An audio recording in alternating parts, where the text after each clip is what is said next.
Sur accréditation de la Commission électorale indépendante de la République de Côte d'Ivoire, la mission d'observation La diaspora africaine en Europe est présente en République de Côte d'Ivoire depuis le 3 octobre 2010 dans le cadre de l'élection présidentielle.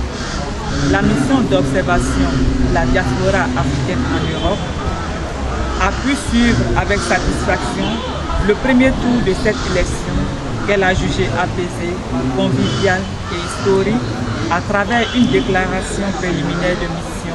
qu'elle a présentée à l'opinion nationale et internationale le 2 novembre 2010 à l'espace Las Palmas del Cocodrilo près du Plateau.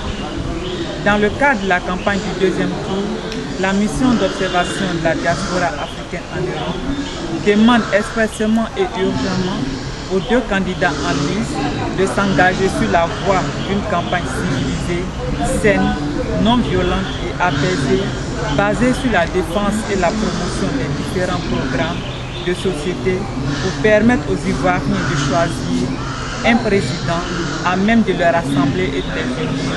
seul gage de paix et de développement. Aussi, la mission d'observation de la diaspora africaine en Europe exhorte les deux candidats à lancer un appel à l'apaisement et à la non-violence à l'endroit de leurs militants et sympathisants, ce qui pourrait considérablement désarmer les esprits et contribuer à rétablir cette atmosphère calme et conviviale qui a prévalu lors de la campagne électorale du premier tour du 31 octobre 2010. À la population ivoirienne, qui a montré aux yeux du monde sa maturité et sa sagesse politique à travers un vote massif et calme lors du premier tour, la mission d'observation de la diaspora africaine en Europe demande de pérenniser ses acquis pour une Côte d'Ivoire qui renoue avec la stabilité et la prospérité pour l'amélioration de leurs conditions de vie. Par ailleurs, la mission d'observation de la diaspora africaine en Europe demande à la Commission électorale indépendante, à la représentation des Nations Unies en Côte d'Ivoire, à son Excellence Monsieur le Premier ministre et aux facilitateurs du dialogue direct inter-ivoirien de rencontrer les deux candidats en vue de leur rappeler les engagements qu'ils ont pris à travers le code de bonne conduite.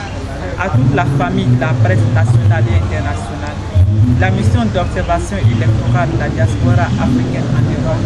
demande d'être le relais d'informations justes, vraies et pacifiques pour préparer l'esprit de la population ivoirienne à la paix, à la non-violence et à la tolérance. Fait à Abidjan le 23